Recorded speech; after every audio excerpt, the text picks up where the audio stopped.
G'day.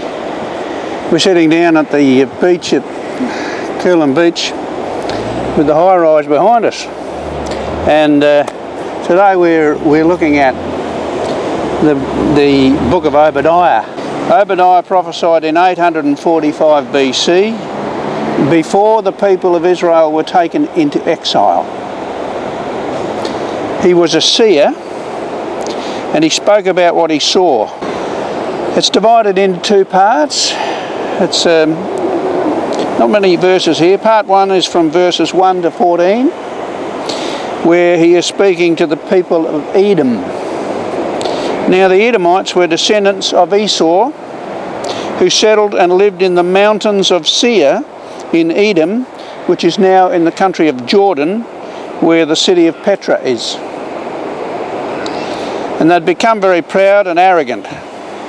They worshipped foreign gods and built altars for human sacrifice, and thought that they were unreachable and untouchable. And that's why I've sat here, because we've got some very nice apartments up there on the high rise, and that's where they were. They were up on these high mountains, and they looked down over all the neighbouring countries, and they thought they could not be touched. Now these people were a bit like Hitler when he sought a high refuge for his holiday place. He had a retreat high in the mountains. He thought he couldn't be touched.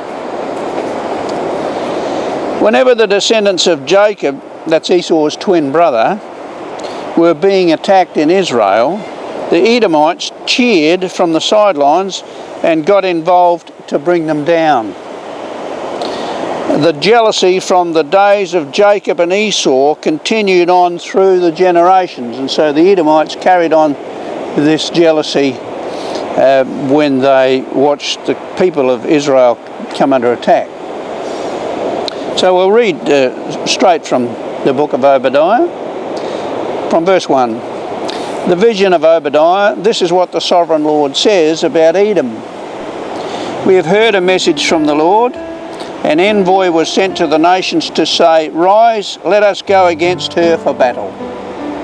See, I will make you small among the nations. You will be utterly despised." Verse 3, the pride of your heart has deceived you, you who live in clefts of the rocks and make your home on the heights, you who say to yourself, "Who can bring me down to the ground?"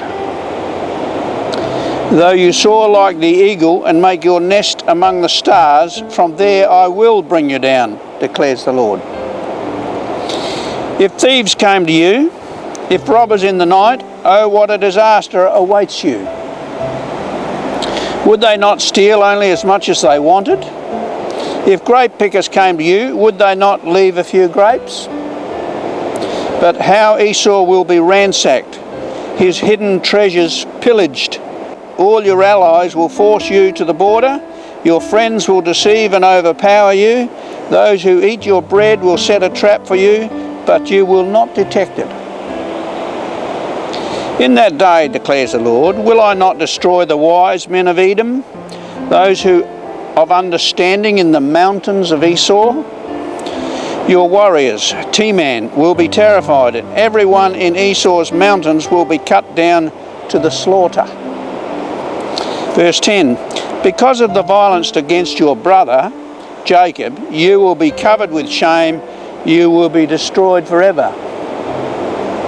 On the day you stood aloof while strangers carried off his wealth and foreigners entered his gates and cast lots for Jerusalem, you were like one of them.